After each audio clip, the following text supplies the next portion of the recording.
Olá, gente amada e querida de Deus. Sejam bem-vindos ao nosso encontro com Deus, meditando a palavra. Estamos refletindo sobre os ensinamentos de Jesus no Sermão da Montanha, capítulos 5, 6 e 7 do Evangelho segundo São Mateus. E dando sequência à nossa nova série de reflexões bíblicas, hoje iremos meditar sobre a segunda bem-aventurança ensinada por Jesus em Mateus capítulo 5, versículo 4. Bem-aventurados os que choram, porque eles serão consolados.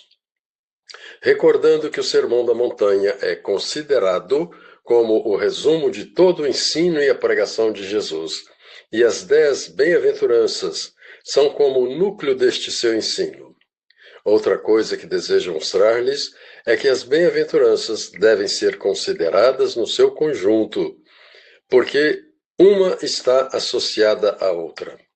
Como, por exemplo, quando eu chupo uma fruta de vários gomos e dela eu me alimento fisicamente, em cada gomo que eu como, absorvo dele o mesmo gosto do néctar e o mesmo alimento que existe em todos. Então posso chupar cada gomo ou todo o fruto no seu conjunto, sugando-lhe o mesmo caldo. Mais uma vez, é a mesma coisa que acontece quando posso fazer com as bem-aventuranças. No caso presente, estamos refletindo cada uma separadamente para facilitar a compreensão e um aproveitamento melhor do ensino de Jesus. Então vamos lá. O que Jesus quis dizer com esta frase, bem-aventurados ou felizes os que choram, porque eles serão consolados? Estaria Jesus fazendo um elogio da dor, do sofrimento, do luto e da morte? Não, claro que não. E como ensina a revelação bíblica, Deus criou-nos para a felicidade, para a paz e para a vida. Deus não nos criou para a dor, nem para o sofrimento e nem para morrer. E tudo isto só entrou na história humana como consequência do pecado. E a Bíblia Sagrada ensina que o salário do pecado é a morte. E na sequência ensina que o dom gratuito de Deus é a vida eterna, em Cristo Jesus, nosso Senhor. Carta aos Romanos, capítulo 6, versículo 23. Lá no princípio, nossos primeiros ancestrais, por orgulho e soberba, permitiram-se ser enganados pelo diabo e pecaram contra o Deus da vida, que é amor e é o sumo bem. Assim, o pecado entrou no mundo através da tentação diabólica, e a desobediência feita a Deus teve como consequência grave todo tipo de sofrimento, de dor, de luto, de lágrimas que culminam com a morte.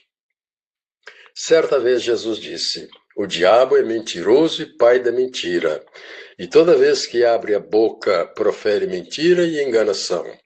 Ele é homicida desde o princípio. Evangelho segundo João, capítulo 8, versículo 44. Mas Jesus disse também: o ladrão, isto é, o diabo, vem para roubar, matar e destruir. Eu vim para que tenham vida e a tenham em abundância.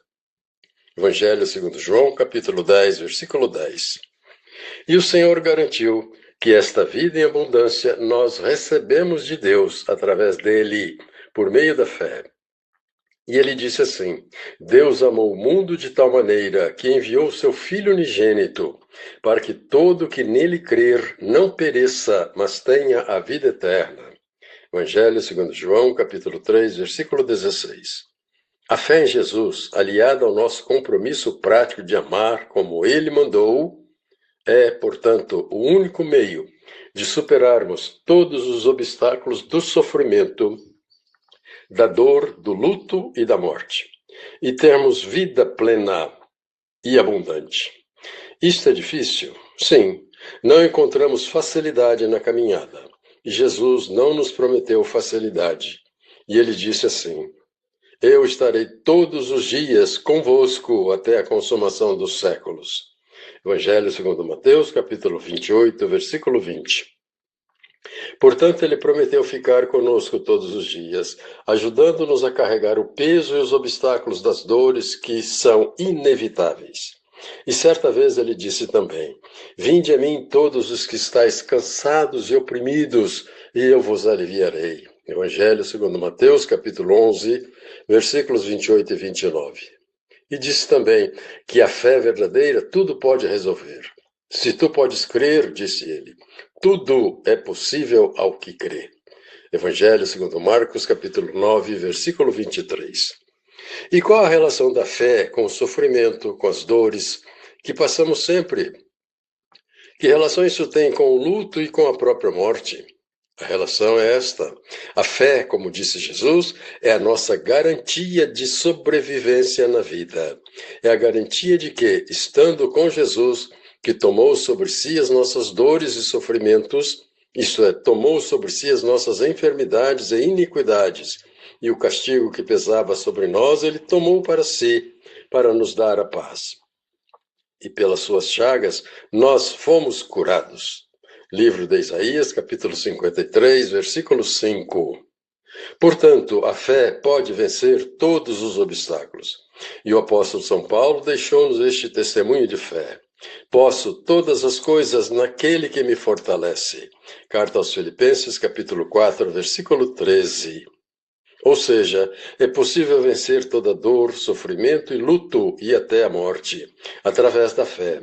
Sobre a dura realidade da morte, diante do túmulo do seu amigo Lázaro, que já cheirava mal por estar sepultado há 4 dias, Jesus disse para Marta, a irmã de Lázaro, que chorava e sofria muito com a morte do irmão.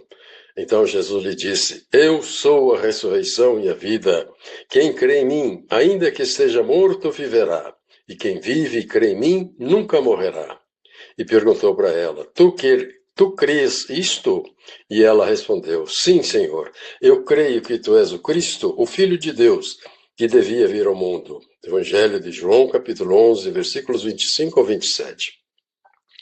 Neste sentido, Jesus disse certa vez, apontando o que todos devemos fazer para superarmos os múltiplos obstáculos. Ele disse, eu sou o caminho, a verdade e a vida. Ninguém vem ao Pai senão por mim. Evangelho de João, capítulo 14, versículo 6. Ou seja, somente Ele, somente Jesus é o caminho que nos dá a vida plena e em abundância, eternamente junto do Pai. Terminando esta reflexão, recordo um versículo do último livro bíblico, onde o apóstolo João diz convicto, num gesto que confirma toda a nossa fé e esperança na realidade da vida eterna. Diz assim, Deus enxugará toda a lágrima dos nossos olhos, e não haverá mais morte, nem pranto, nem dor, nem clamor algum, porque as coisas velhas já se passaram e tudo se fez novo. Livro do Apocalipse, capítulo 21, versículo 4. Este é o significado abrangente da bem-aventurança ensinada por Jesus. Felizes os que choram, porque serão consolados. Até a próxima reflexão, se Deus quiser. Paulo Jorge Lúcio, padre casado.